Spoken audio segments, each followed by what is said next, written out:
सोनपुर नाम के गांव में भोला नाम का किसान अपनी पत्नी विमला और 10 साल के बेटे गणेश के साथ रहा करता था। भोला के पास एक छोटा सा खेत था जिसमें वो सब्जियों की खेती किया करता। वो अपने खेत में कई तरह की सब्जियां उगाता था। उसने खेत को कई हिस्सों में बांट रखा था जिसमें वो आलू, गोभी, टमाटर और मूली जैसी सब्जियां उगाया करता था। अरे विमला, इस बार अपने खेत में टमाटर बहुत अच्छे लगे हैं। मैं कुछ टमाटर लेकर आया हूँ, तुम चटनी बना देना। हाँ, बस तुमने तो टमाटर की चटनी में ही जिंदगी निकाल देनी है। कभी पनीर का मुंह भी देखा है? क्या हो गया, क्यों चिढ़ रही हो? अरे वो लक्ष्मी आई थी, उसके पति ने उसे सोने का हार दिलवाया है, वही दिखा रही थी वो मुझे। अरे तो तुम्हें भी क्या कमी है, तुम भी तो हार, अंगूठी, पायल सब पहने बैठी हो। ये सब तो आपने पिछले महीने भी दिलवाया था, इस महीने अभी तक कुछ दिया है आपने? कैसे बच्चों जैसी बातें कर रही हो, पता भी है ना सोना कितना महंगा है। सोना महंगा है तो क्या हुआ, सब्जियां आप ठेकेदार को दे आते हो, मगर आप मंडी में खुद ठेला लगाओगे तो कितना कमा लोगे? हर महीने आप कुछ न कुछ जरूर दे पाओगे मुझे।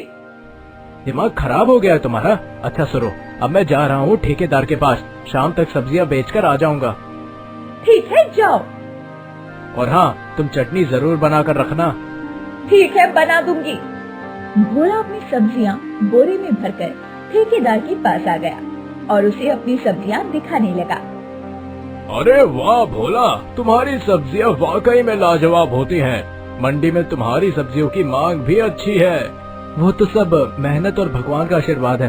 बस आप भी अपनी कृपा बनाए रखना और ऐसे ही सब्जियां उगती रहेंगी। हाँ हाँ, ये लो तुम्हारा हिसाब। भोला पैसे लेकर शाम को घर लौट आया। शाम को उसकी पत्नी खाने पर ही उसका इंतजार कर रही थी। ये लो आज का हिसाब। ये क्या, बस इतने से पैसे? इसमें मैं क्या क्या कर लूंगी?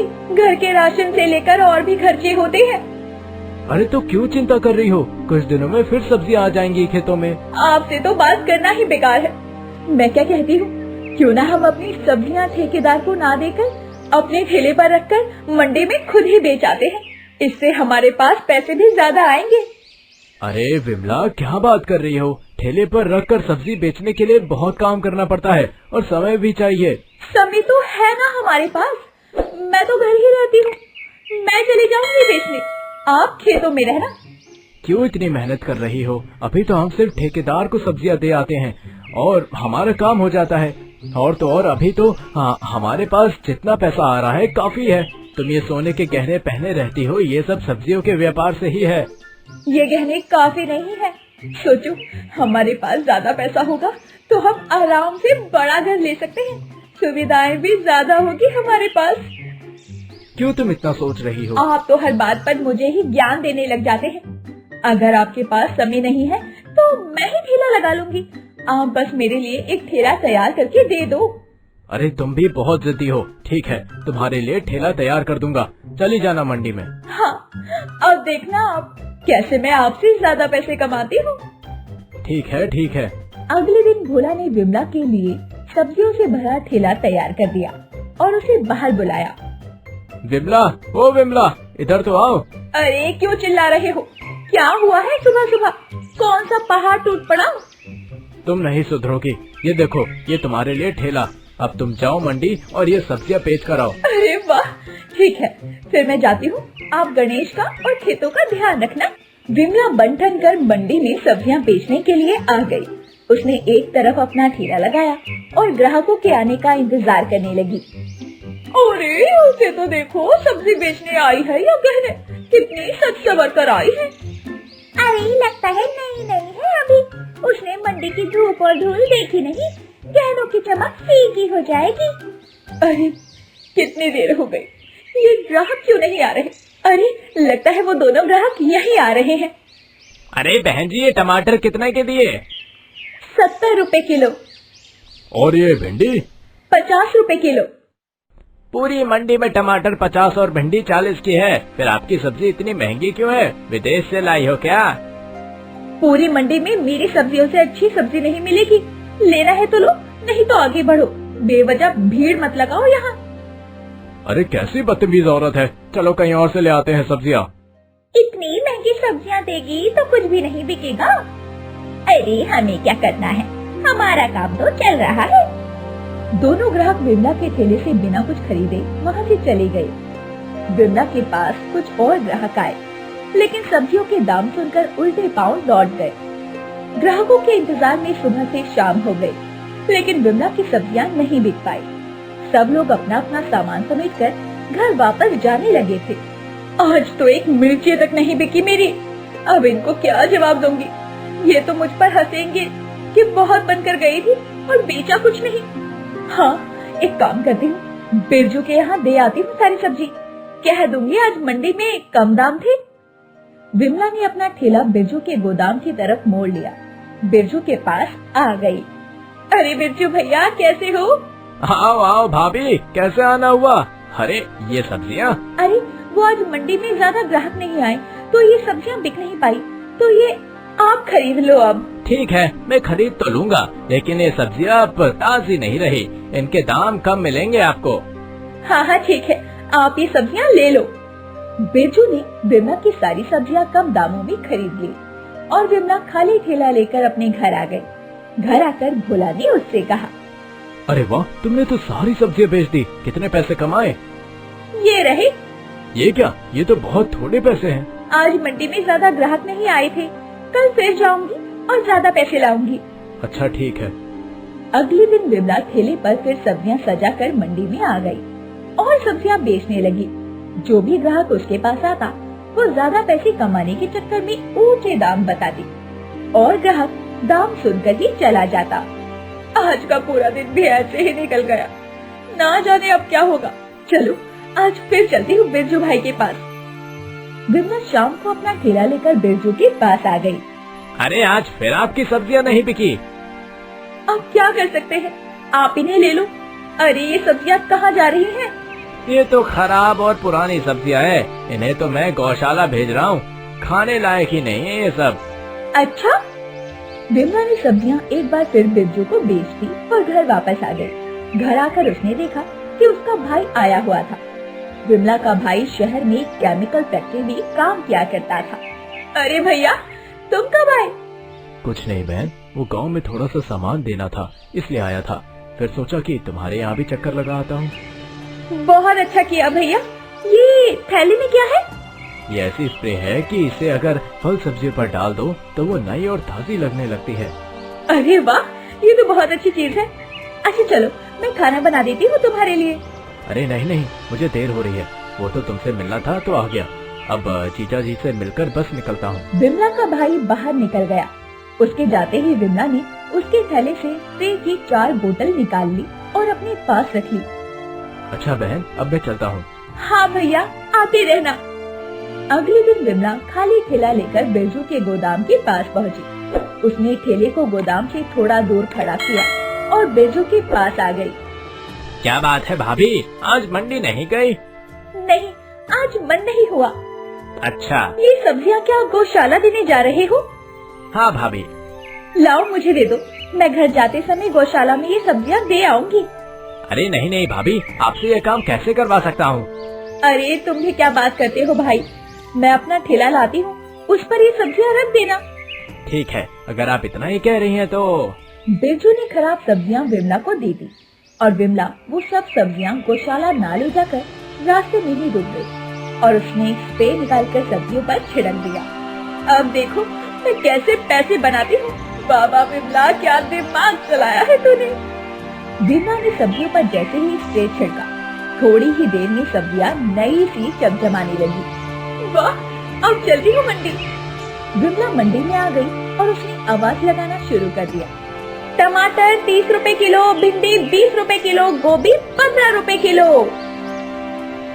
अरे ये इतनी सस्ती सब्जियाँ, देखने में ताजी लग रही है, चलो यहीं से सब्जियाँ लेते हैं। इसको क्या हुआ, ये इतनी अच्छी सब्जियाँ ऐसे क्यों बेच रही है? इसका दिमाग खराब हो गया है क्या? हाँ लगता है, 2 दिन कुछ नहीं बिका तो आप कम दाम कर दिए हैं। देखो तो सारे ग्राहक उसी के पास जा रहे हैं। आज तो हमारे पास कोई नहीं आएगा, लगता है सामान समेटना पड़ेगा। विमला की आवाज सुनकर देखते ही देखते उसके पास ग्राहकों की भीड़ लग गई और लोग उससे सब्जियां खरीदने लगे। शाम होते होते विमला का ठेला पूरा खाली हो गया। और उसके पास काफी पैसे भी आ गए। आज तो बहुत अच्छी कमाई हुई है, मिठाई लेकर जाऊंगी मैं घर पर। विमला ने मिठाई खरीदी और घर आ गई। अरे आज तो तुम बहुत खुश लग रही हो, क्या बात है? ये देखो आज की कमाई, इसे कहते हैं कमाई। अरे वाह, इतने सारे पैसे, वो भी एक दिन के, क्या बात है? अब तो आप मान गए ना मुझे।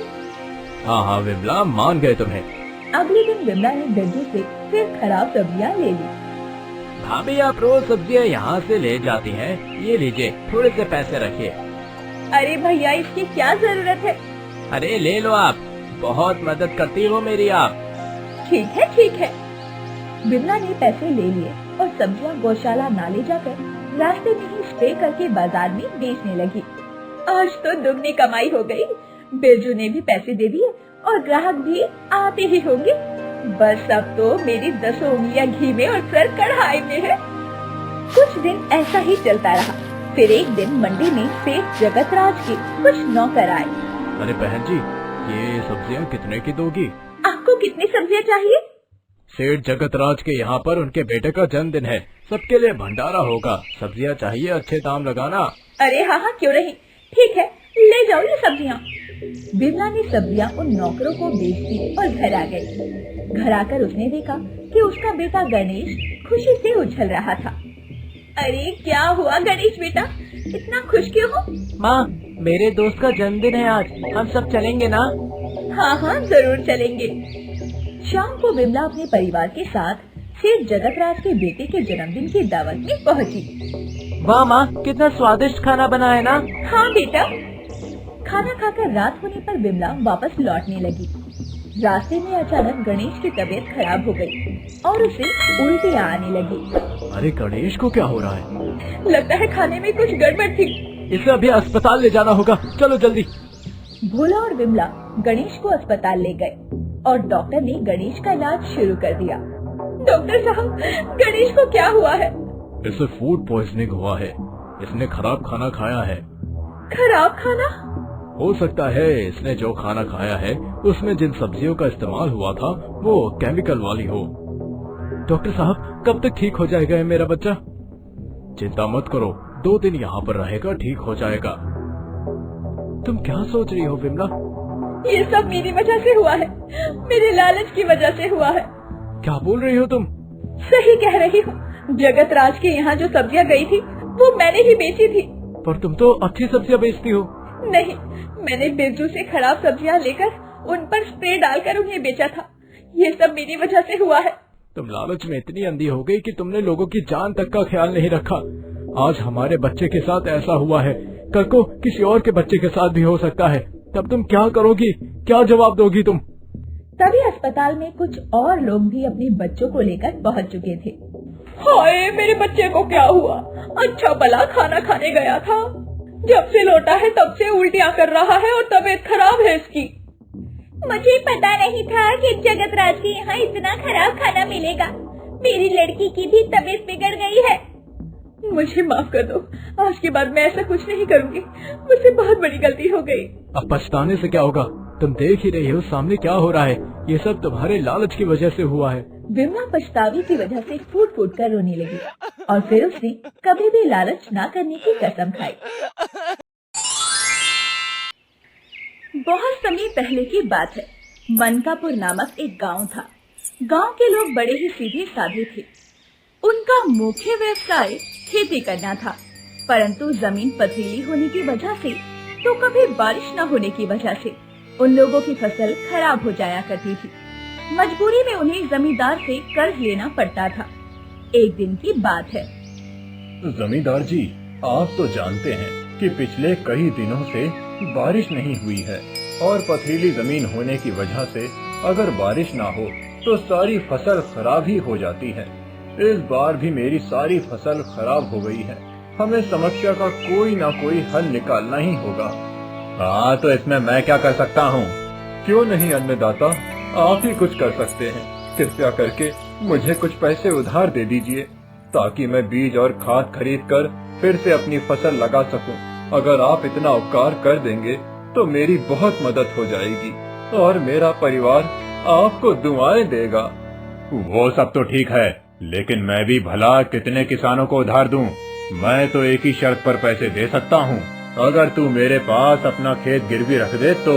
अरे तेरे पास फसल उगने तक का समय रहेगा, फसल बेचकर तू मेरे पैसे वापस कर देना। लेकिन अगर तू किसी वजह से पैसे वापस नहीं दे पाया तो तेरे खेत मेरे हो जाएंगे। मंजूर है तो बता। तभी जमींदार की पत्नी ने अंदर से बाहर आकर कहा, बिल्कुल ठीक कह रहे हो आप। अरे ऐसे ही इन गरीबों की मदद करते रहेंगे तो हम क्या कमाएंगे और क्या खाएंगे। हमने इन लोगों के लिए कोई खैरात थोड़ी ना खोल के रखी है जो ये जब मर्जी भीख मांगने आ जाते हैं। ठीक है मालिक, आप और मालकिन जैसा चाहते हैं वैसा ही होगा। मुझे आपकी शर्त मंजूर है, बस मुझे पैसों की जरूरत है। मेरी मदद कीजिए, मुझे अपनी दहलीज से खाली हाथ मत भेजिए। भीमा के पास जमींदार की बात मानने के अलावा कोई दूसरा रास्ता नहीं था, इसीलिए उसने हाँ कर दी और जमींदार ने उसके खेत गिरवी रख लिए। भीमा अपने खेतों पर आया और सोचने लगा, मैं इस बार अपने खेतों पर हर बार से ज्यादा मेहनत करूंगा और बहुत अच्छी फसल उगाऊंगा, और जब फसल बिकेगी तो जमींदार के सारे पैसे वापस देकर अपने खेतों को छुड़ा लूंगा। मैं ये खेत जमींदार के हाथ में कभी नहीं जाने दूंगा। आखिर ये मेरा पुश्तैनी खेत है, मैं इसे उस लालची जमींदार के हाथ कैसे लगने दे सकता हूँ। और यही सोचकर भीमा ने भी दिन रात खेतों में मेहनत की और उसकी फसल पककर तैयार हो गई। भीमा बहुत खुश हुआ और अपने मन में सोचने लगा, हे भगवान, तेरा बहुत धन्यवाद। इस बार फसल इतनी अच्छी हुई है, कल ही मैं इसकी कटाई करता हूँ और जल्दी ही मंडी में बेचकर सबसे पहले जमींदार के सारे पैसे चुकाकर अपने खेत छुड़ा लूंगा, और तभी जाकर मुझे राहत की सांस आएगी। हाँ जी, भगवान की कृपा से सब कुछ ठीक हो गया है। अब आप बस हमारी जमीन को जल्दी से उस लालची जमींदार से छुड़वा लीजिए, उसकी तो नजर में ही खोट है। चलिए अब हम घर चलते हैं, देरी हो गई है। हाँ चलो विनीता, जल्दी से घर चलते हैं। कल का दिन हमारे लिए बहुत मंगलमय होने वाला है। ऐसा सोचकर भीमा भी अब अपने घर को चला आया। दूसरी तरफ जमींदार ने अपने कुछ आदमियों को अपने पास बुलाया और उन्हें आदेश दिया, सुना तुम लोगों ने, भीमा की फसल बड़ी अच्छी हुई है। जी जमींदार जी, आपने बिल्कुल ठीक सुना है। इस बार भीमा की फसल बहुत अच्छी हुई है। ये बात पूरे गांव में फैली हुई है कि उसने अपने खेतों पर बहुत मेहनत की है। अगर कल उसने अपनी फसलों की कटाई करके उसे मंडी में बेच दिया तो वो मुझसे अपने खेत छुड़ा ले जाएगा। इसीलिए तुम लोग आज ही रात चुपचाप से भीमा के खेतों में जाओ और फसल काट कर उसे ले जाकर गोदाम में रख दो। और हाँ, इस बात की खबर किसी को नहीं होनी चाहिए। मालिक, आपने बोला मतलब काम हो गया। आप निश्चिंत होकर जाइए, किसी बात की फिक्र मत कीजिए। फिर जमींदार के आदमियों ने ऐसा ही किया। रात को भीमा की फसल काट ली और काट कर चुपचाप दबी पांव जमींदार के गोदाम में ले जाकर छुपा दी। जब भीमा सुबह उठा और अपने खेतों को जाकर देखा तो सर पकड़कर बैठ गया और रोने लगा। तभी वहाँ जमींदार आ गया और बोला, अरे भीमा, आज तो तुम्हारी फसल की कटाई थी तो इसीलिए सोचा चल कर देख लूं। अपनी फसल की कटाई करके शाम तक उसे बेच दो और पैसे लेकर मेरे पास आ जाना, वरना मैं तुम्हारे खेत रख लूंगा।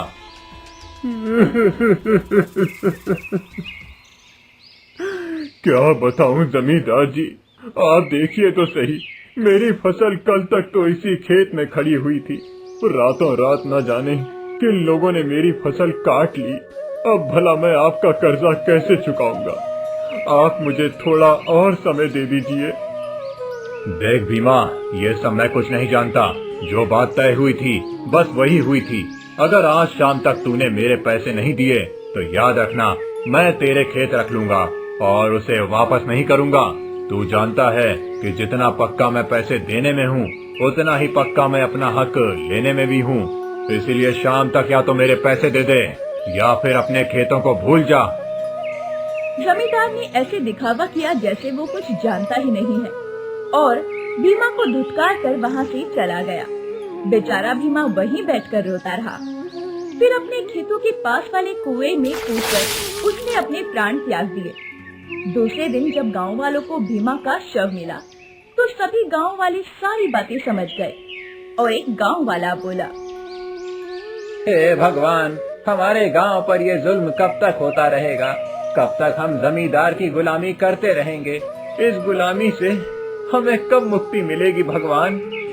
मुझे तो ऐसा लगता है कि ये जमींदार हम सब गांव वालों की जान लेकर ही मानेगा। इस जमींदार को हम पर बिल्कुल भी तरस नहीं आता है। अरे इसकी गुलामी करते करते हम सभी भीमा की तरह मारे जाएंगे क्या? भीमा की पत्नी ने भीमा का अंतिम संस्कार किया। उसके बाद वो जमींदार के पास जा पहुंची और बोली, जमींदार जी, हमारे खेत तो आपने रख लिए, अब बताइए हमें अपने खेतों को वापस पाने के लिए क्या करना होगा? करना क्या है, अपने खेतों में दिहाड़ी मजदूरी करनी होगी और सूद के रूप में आधा पैसा मुझे देना होगा। जब तक कि तुम मेरा पैसा नहीं चुका देती, तुम मेरे खेतों में बंधुआ मजदूर बनकर काम करोगी। अब से वो खेत मेरा है। अगर तुम्हें काम करना है तो तुम कर सकती हो, वरना मैं और कोई मजदूर रख लूंगा।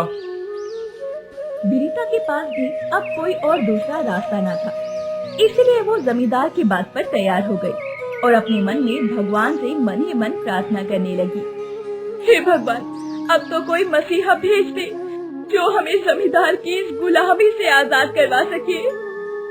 अब सैकड़ों किसानों की तरह भीमा की पत्नी भी जमींदार की बंधुआ मजदूर बन गई। वो दिन भर अपने ही खेतों में काम करती और अपनी आधी दिहाड़ी सूद के रूप में जमींदार को दे दिया करती और आधी अपने खर्चे के लिए घर ले जाया करती। जैसे तैसे वो अपने जीवन का गुजारा चला रही थी। कई सालों से ऐसा ही हो रहा था। गांव वाले जमींदार के जुल्म और सितम से बहुत परेशान थे, लेकिन किसी ने भी इस बात के खिलाफ आवाज उठाने की हिम्मत तक नहीं थी। इस गांव में एक बूढ़ा किसान माधव रहा करता था। माधव के भी अपने खेत थे। माधव की पत्नी सुनीता और बेटा सूरज भी माधव के साथ खेतों में काम किया करते थे। एक बार की बात है, माधव जब घर आया तो उसकी पत्नी सुनीता की तबीयत खराब थी और माधव ने कहा, अरे सुनीता, तुझे कितनी बार कहा है कि तू इतना काम मत किया कर। देख, हो गई ना तेरी तबीयत खराब। जितना भी समझा लो कि अपना ध्यान रखा कर, लेकिन तू तो मेरी सुनती ही नहीं है। अजी, काम तो करना पड़ेगा ना, थोड़ा सा बुखार है, अपने आप ठीक हो जाएगा। खाना बना दिया है, आप लोग बैठो, मैं खाना लगा देती हूँ। सभी ने साथ में बैठकर खाना खाया। ऐसे ही समय बीत रहा था और बारिश न होने की वजह से एक बार माधव के खेतों की सारी फसल बर्बाद हो गई। दूसरी तरफ माधव की पत्नी सुनीता बहुत बीमार हो गई। माधव भी अपने बेटे सूरज से बोला, बेटा, हमारी सारी फसल खराब हो गई है और तेरी माँ की तबीयत भी बहुत खराब है।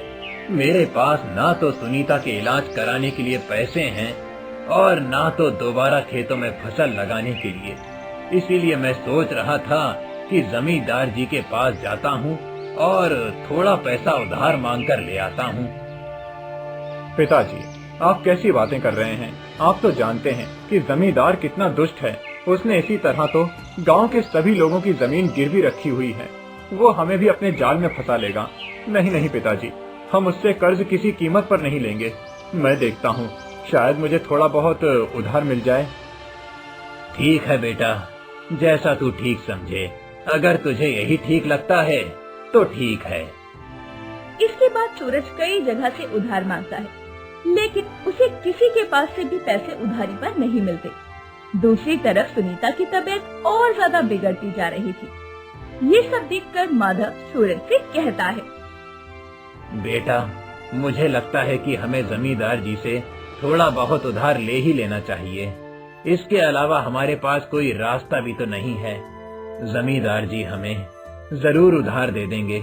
हमें उनसे एक बार बात करके देखनी चाहिए। ठीक है पिताजी, जैसा आप ठीक समझें, लेकिन मुझे वो सही इंसान नहीं लगता। पर अगर आप कहते हैं तो ठीक है। इसके बाद माधव जमींदार के पास जाता है और उससे मदद मांगता है। जमींदार जी, आप तो जानते हैं कि इस बार बारिश ना होने की वजह से फसलें खराब हो गई हैं। मेरी भी सारी फसल खराब हो गई है और दूसरी तरफ मेरी पत्नी की तबीयत भी ठीक नहीं है। तो अगर आप मुझे थोड़े पैसे उधार दे देते तो मेरा काम चल जाता। जल्दी ही मैं अपने खेतों में फसल लगाकर आपका पैसा चुका दूंगा। माधव, तुझे तो पता है कि मैं ऐसे किसी को उधार नहीं दे सकता। अरे इतने सारे लोग हैं, ऐसे ही अगर उधार दे दिया तो मैं तो कंगाल हो जाऊंगा। अगर उधार चाहिए तो बाकी किसानों की तरह तुझे भी अपनी जमीन मेरे पास गिरवी रखनी होगी, तभी मैं तुझे उधार दे पाऊंगा। मैं जानता था जमींदार साहब, इसीलिए मैं अपने साथ साथ अपने खेतों के कागज भी लाया हूँ। ये लीजिए मेरे खेतों के कागज, और इस पर मुझे 20,000 का कर्ज दे दीजिए। मैं जल्दी ही आपके पैसे लौटा दूंगा और उसके बाद अपने खेतों के कागज आपसे वापस ले लूंगा। जमींदार ये देखकर बहुत खुश हो गया। उसने माधव की जमीन अपने पास गिरवी रख ली और उसे 20,000 रुपए का कर्ज दे दिया।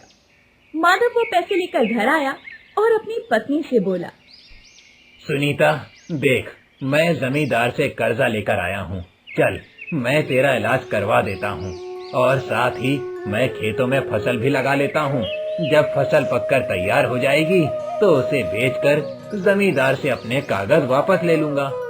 कि आप तो जानते हैं जमींदार कैसा है, फिर आपने उससे कर्जा क्यों ले लिया? मेरे पास और कोई रास्ता नहीं था सुनीता। अरे तू चिंता मत कर, मैं अपने खेतों में फसल लगाकर जमींदार का कर्जा वापस लौटा दूंगा। अब मेरे खेतों की जमीन तेरी सेहत से बढ़कर थोड़ी ना है, मुझे तेरे बारे में भी तो सोचना है। इसके बाद माधव ने अपनी पत्नी का इलाज करवाया और अपने खेतों में काम करने लगा। काम करते करते वो सूरज से बोला, बेटा इस बार हमें अपने खेतों में और ज्यादा मेहनत करनी होगी। हमें अच्छी फसल तैयार करनी होगी ताकि हम जमींदार का कर्जा भी उतार दें और अपने साल भर का राशन भी इकट्ठा करके रख सकें। जी पिताजी, आप चिंता न करें, बिल्कुल ऐसा ही होगा। हम दोनों ने बहुत मेहनत की है, सब कुछ अच्छा होगा। अब दोनों बाप बेटों ने खेतों में कड़ी मेहनत की। कुछ समय बाद उनकी फसल पककर तैयार हो गई। एक दिन माधव जब अपना काम खेतों में खत्म कर चुका था तो वो अपने बेटे से बोला, देख रहे हो बेटा, भगवान ने हमारी मेहनत का हमें कितना अच्छा फल दिया है। हमारे खेतों की फसल कितनी शानदार हुई है। अब कल से हम फसल की कटाई शुरू करेंगे। अच्छा चलो अब घर चलते हैं। माधव की बात को सुनकर सूरज कुछ सोचते हुए बोलता है, पिताजी आप ऐसा कीजिए, आप घर जाइए और मैं खेतों पर ही रुकता हूँ और यहाँ रखवाली करता हूँ। ये तो क्या कह रहा है बेटा, रात में खेतों पर क्या करेगा? रात में तो खेतों पर कोई काम नहीं होता। अभी तो चल, हम सुबह जल्दी ही खेतों पर आ जाएंगे। तू भी तो बहुत थक गया होगा, थोड़ा घर चलकर आराम कर ले। नहीं पिताजी, मैं नहीं जाऊंगा। आपको याद है ना, इससे पहले भी जमींदार ने अपने आदमियों को भेजकर भीमा के खेतों में चोरी करवा दी थी। मैं नहीं चाहता कि हमारे साथ भी ऐसा ही हो, इसीलिए मैंने फैसला किया है कि मैं खेतों पर बनी कुटिया में ही रात गुजारूंगा और पहरा दूंगा। आप जाइए। माधव को भी सूरज की बात बिल्कुल ठीक लगी, इसीलिए वो चला गया और सूरज खेतों में बनी कुटिया में ही रात गुजारने लगा। दूसरी तरफ जमींदार ने अपने कुछ आदमियों को फिर से अपने पास बुलाया और उन्हें हुक्म दिया, देखो वो कल अपने खेतों की फसल की कटाई शुरू करेगा और मैंने सुना है कि उसकी फसल बहुत अच्छी हुई है। इससे पहले कि वो अपनी फसल बेचकर मेरा कर्जा उतार दे और अपने खेत छुड़ा ले, तुम लोग जाओ और रातों रात उसकी फसल चोरी करके मेरे गोदाम में रखवा दो। जी जमींदार जी, जैसा आप बोलेंगे वैसा ही होगा। आपने बोला, समझो काम हो गया। जमींदार की बात सुनकर उसके आदमी सूरज के खेतों में जा पहुँचे।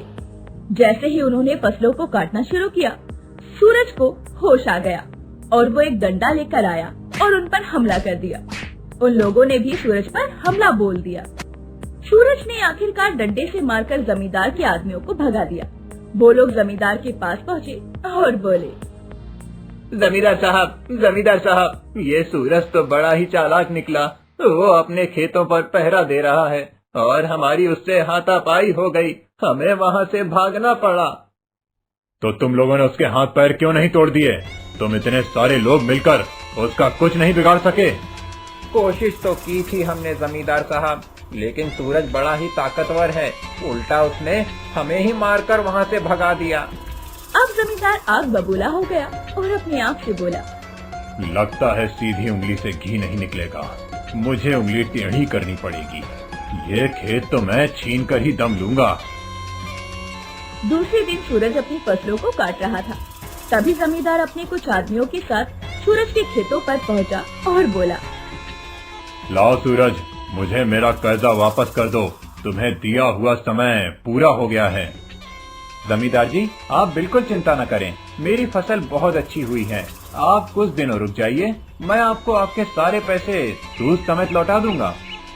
ठीक है, मैं तुम्हें 3 दिन का समय देता हूँ। अगर 3 दिन में तुमने मेरे पैसे नहीं लौटाए तो तुम्हारे खेत हमेशा के लिए मेरे हो जाएंगे। जमींदार भी ऐसा कहकर अपने आदमियों के साथ वहाँ से चला गया। उसके बाद सूरज ने अपने पिता के साथ मंडी जाकर सारा अनाज बेच दिया। मिले हुए पैसे उसने अपने पिता को दिए और माधव बोला, बेटा चल, हम अभी जमींदार के यहाँ जाते हैं और उनके पैसे लौटा देते हैं। दोनों बाप बेटे जमींदार के घर पहुँच गए और 30,000 देते हुए माधव बोला, ये लीजिए जमींदार जी, आपके 20,000 मूल के और 10,000 सूद के। अब खेतों के कागज मुझे वापस कर दीजिए। 20,000? नहीं नहीं, मैंने तो तुम्हें 1 लाख रुपए दिए थे पूरे। 1 लाख मूल और 50,000 सूद के ले आओ, तब मैं तुम्हारे खेतों के कागज वापस करूंगा। ये आप क्या कह रहे हैं जमींदार जी? मैंने तो केवल आपसे 20,000 रुपए ही लिए थे, शायद आप भूल गए हैं। मैं कुछ नहीं भूलता। देख, तूने इस कागज पर साइन किए थे ना, इस पर साफ साफ लिखा है कि तूने मुझसे 1 लाख रुपए लिए थे। लेकिन पिताजी, आपने तो कोरे कागज पर साइन किए थे, आपने मुझे बताया था। माधव और सूरज दोनों समझ गए थे कि जमींदार की नीयत में खोट है और उन्होंने जमींदार को बहुत समझाने की कोशिश की, लेकिन जमींदार ने अब उन्हें धुतकार कर और धक्के देकर घर से बाहर निकाल दिया। माधव और सूरज ने गांव के मुखिया के सामने ये सारी बातें रखी, जिन्हें जांच परखने के बाद में मुखिया ने कहा, देखो सूरज, बात तो तुम सही कह रहे हो। जमींदार 1 नंबर का धोखेबाज और गद्दार है, लेकिन वो बहुत ताकतवर है। हम उसका कुछ नहीं बिगाड़ सकते। भलाई इसी में है कि तुम उसे अपने खेत दे दो और उसी में मजदूरी करो। नहीं मुखिया जी, मैं अपना खेत किसी भी कीमत पर जमींदार को नहीं दूंगा। अब सूरज ऐसा कहकर अपने खेतों की तरफ निकल गया। सूरज के पीछे पीछे माधव भी चल पड़ा। तभी मुखिया जी ने देखा कि जमींदार अपने ढेर सारे गुंडों को लेकर सूरज के खेतों की तरफ जा रहा है। मुखिया जी समझ गए और वो गांव वालों से बोल उठे, देख रहे हो गांव वालों, जमींदार जी अपने गुंडों को लेकर सूरज के खेतों की तरफ जा रहा है। हाँ मुखिया जी, ये हमेशा की तरह सूरज से जोर जबरदस्ती करके उसके खेतों पर कब्जा कर लेगा और तब भी सूरज नहीं माना तो वो उसे मरवा डालेगा। हमारे गांव में हमेशा से ऐसा ही तो होता आया है। आपको याद नहीं, सालों पहले रंजीत ने जमींदार के खिलाफ खड़े होने की हिम्मत की थी, जमींदार ने उसे मार डाला था। हाँ मुखिया जी, मुझे भी याद है कि रंजीत जमींदार के खिलाफ खड़ा हुआ था और उसने जमींदार से बहुत लड़ाई लड़ी थी। अंत में जमींदार और उसके आदमियों ने मिलकर उसे मार डाला था। लेकिन जब से रंजीत मरा है, तब से मैं हमेशा सोचता हूँ कि रंजीत अकेला था। काश हम सभी लोग मिलकर रंजीत का साथ देते तो रंजीत आज हमारे बीच जिंदा होता और हम सभी गांव वालों को भी जमींदार की गुलामी से आजादी मिल जाती।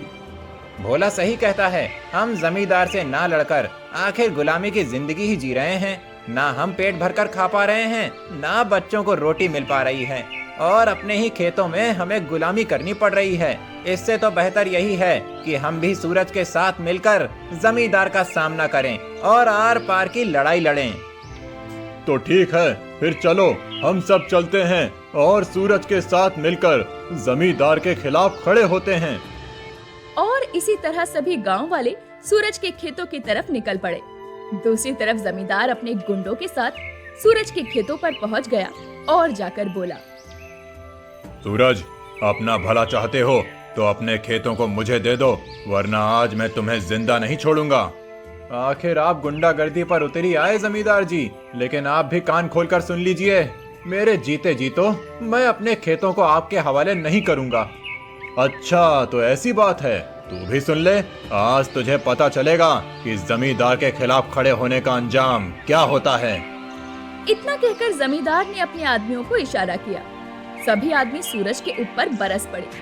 सूरज सबसे लड़ने लगा। तभी अचानक गांव वाले वहां आ पहुंचे। सभी गांव वालों ने जमींदार और उसके आदमियों पर हमला बोल दिया। गांव वालों ने जमींदार के आदमियों को अब मार मार कर वहां से भगा दिया और जमींदार को पकड़कर इतना मारा कि उसके हाथ पैर टूट गए। जमींदार अपाहिज हो गया। फिर गांव वालों ने जमींदार को उठाकर उसके घर के बाहर छोड़ दिया। सभी गांव वालों ने साथ में मिलकर सूरज की जीत का जश्न मनाया और सूरज के माता पिता भी इस बात से बहुत खुश थे।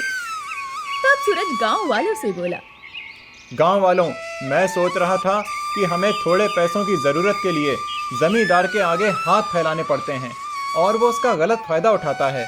आज से हम ऐसा करेंगे कि अपनी हर फसल से कुछ पैसे बचाकर मुखिया जी के पास रख दिया करेंगे, ताकि जब भी किसी को जरूरत हो तो वो मुखिया जी से उधार ले सके और उन्हें वापस कर सके। इस बात पर सभी गांव वाले राजी हो गए। इस तरह मुखिया के पास गांव वालों का एक बचत बैंक खुल गया और सूरज की कोशिश और हिम्मत ने गांव वालों को जमींदार की गुलामी से हमेशा के लिए आजादी दिलवा दी।